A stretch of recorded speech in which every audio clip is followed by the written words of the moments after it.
Kamakailan, isang usapin ang umusbong sa social media tungkol sa tinatawag na burgis sa Universidad ng Pilipinas.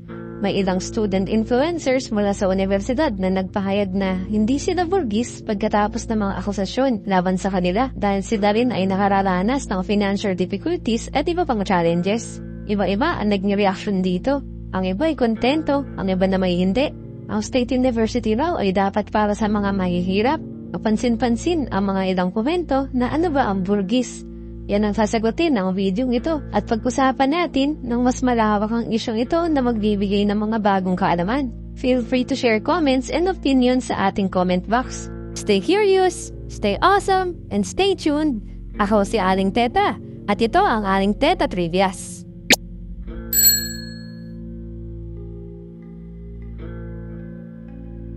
Ang terminong burgis ay nagmula sa salitang Espanyol na burges, na tumatukoy sa burgesya o mga nasa middle class ng lipunan. Sa Pilipinas, madalas itong may negatibong kahulugan at inilalarawan ang mga taong inaakalang mayaman o privilege. Isa sa mga isyong lumabas ay ang prioritization ng mga slots sa UP.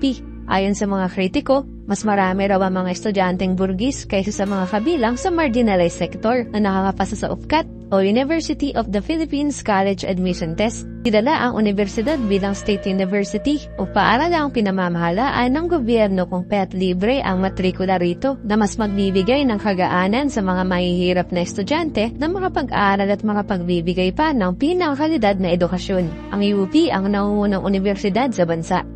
Ilang akusasyon pa na tinuturo sa mga burgis ang palakasan system, kung saan may ilang estudyante na may connection sa loob ng universidad at maaari nilang hingian ng tulong para mabigyan agad sila ng slot. Sa lahat ng mga nakakapasa sa UPCAT, hindi lahat ay nabibigyan ng slot para makapag-aral. Ang bilang ng mga available na slot ay limitado at matindi ang kompetisyon. Kaya't kahit pumasa ang isang estudyante sa UPCAT, maaari pa rin silang hindi matanggap kung hindi sapat ang kanilang ranking para makakuha ng pwesto sa napiling campus o kurso, kung kaya't naki-question dito ang pagiging patas at accessibility ng proseso ng admissions sa UP. Kung totoo man ito, dapat na ito ay maimbestigahan at magawa ng solusyon. Isa pang akusasyon ay ang bragging rights. Kahit na kaya nilang mag-aral sa mga pribado at prestiyosong universidad, ginagawa nila ito para sa reputasyon at mataas na kalidad ng edukasyon na inaalok ng UP at lubos na iginagalang ang universidad sa buong Pilipinas. Ilang mga kritiko rin ang nagsusulong na dapat ay huwag nang piliin ng mga sinasabing burgis ang UP kung may kakayanan naman ng mga ito na makapag-aral sa mga prestiyosong paaralan at tinitake advantage daw nila ang UP dahil libre ang tuition dito. Sinasabi rin nila na paano kung meron pa ring tuition sa UP, pipiliin pa rin nila kayong mag-aral dito. Pero base sa mga akusasyong nabanggit, hindi ba't parang inaalisan na rin sila ng karapatan mag-aral sa gusto nilang paaralan? Mukhang hindi rin naman maganda pakinggan na mangdikta sa mga desisyon mo, di ba? Ang gatekeeping o ilaan lamang sa mahihirap ang mga slots ng UP ay hindi rin makatuwirang solusyon. Maaaring makatulong ito upang mabigyan ng prioridad ang mga mahihirap na estudyante. Pero hindi ito sumasalamin sa karapatan ng bawat Pilipinong makapamili ng edukasyong gusto nilang makuha. Kung ako ang tatanungin, dapat bigyang pansin ang learning gap sa mga estudyanteng kumukuha ng entrance exam. Kung ang isang estudyante ay tinatawag na burgis, malamang ay mas nagkaroon sila ng access sa mas mataas na kalidad ng edukasyon dahil sa marami silang mapagkukuha ng pinansyal kumpara sa mga nag-aaral sa pampublikong paaralan. Karamihan sa kanila ay mula sa mahihirap na pamilya. Ang patuloy na kakulangan sa mga pampublikong paaralan sa pagtuturo man o kagamitan ay hindi maikakaila at ito marahil ang dahilan kung bakit mas maraming estudyanteng burgis ang pumapasa sa UPCAT kumpara sa mga marginalized students. Kung ang bawat estudyanteng Pilipino ay pantay na nakakatanggap ng kalidad na edukasyon, maaaring maiwasan ng ganitong mga problema kung kaya't dapat na humilos ang pamahalaan na i-improve ang kalidad ng edukasyon sa bansa. Kailangan na rin matigil ang palakasan system o mga baker na talamak na nangyayari sa kahit saan sa bansa, hindi lang sa mga paaralan, maging sa trabaho at ahensya ng gobyerno. Dito nawawala ang tamang proseso at pantay na pagpili sa kung sino ang tamang tao sa kailangang posisyon.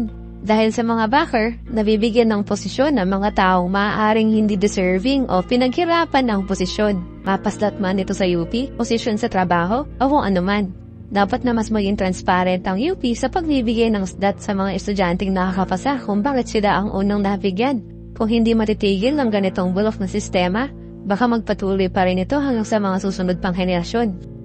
Kung ang inirereklamo ng ilan ay ang pananamantala daw ng ilang mga Burgess, maaari sigurong ibalik ang financial assessment na ginagawa ng UP noon bago pa tuluyang maging libre ang matrikula nito, na kung saan tinatanong ang financial status ng estudyante at ang kanyang pamilya para malaman kung magkano ang tuition na babayaran niya.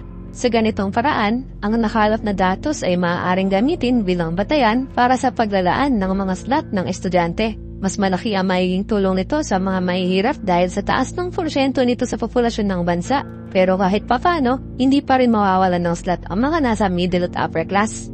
Para naman sa mga tinatawag na Burgess, lalo yung nasa highest social status ng lipunan, maganda rin siguro na maging bukas ang kanilang isipan sa lipunan na ating kinagagalawan upang makita ang totoong sitwasyon ng bayan. Kung hindi rin naman kabawasan ng pagpapaubaya para makapagbigay din tayo sa mga walang-wala, social responsibility ika nga. Ang mga puntong ito ay nagpapakita ng patuloy na mga debate tungkol sa accessibility, pribilehiyo, at ang tunay na layunin ng UP na magbigay ng edukasyon sa kahit na sinong estudyanteng nais na makapag-aral dito. Malalim, malawak, at mabigat ang usaping ito, di ba? Medyo pagaanin lang natin ng konti, matuto tayo ng ilang mga trivia. Ang Universidad ng Pilipinas ay itinatag noong June 18, 1908 sa pamamagitan ng Act No. 1870 ng Philippine Assembly. Ito ay dinisenyo upang magbigay ng advance na pagtuturo sa iba't ibang larangan para sa mga kwalipikadong mag-aaral, ano man ang edad, kasarian, nasyonalidad, relihiyon, o political affiliation.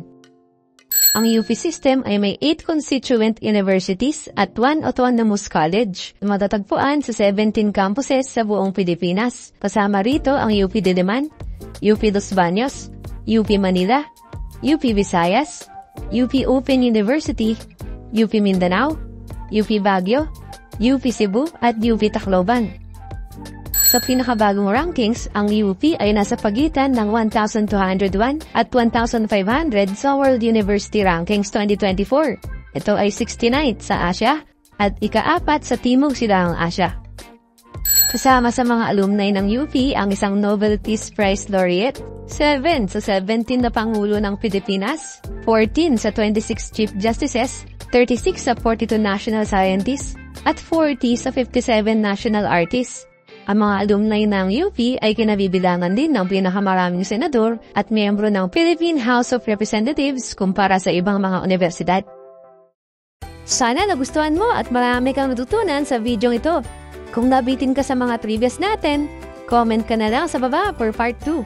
Huwag kalimutan na mag-like, subscribe ka na rin at ring the notification bell.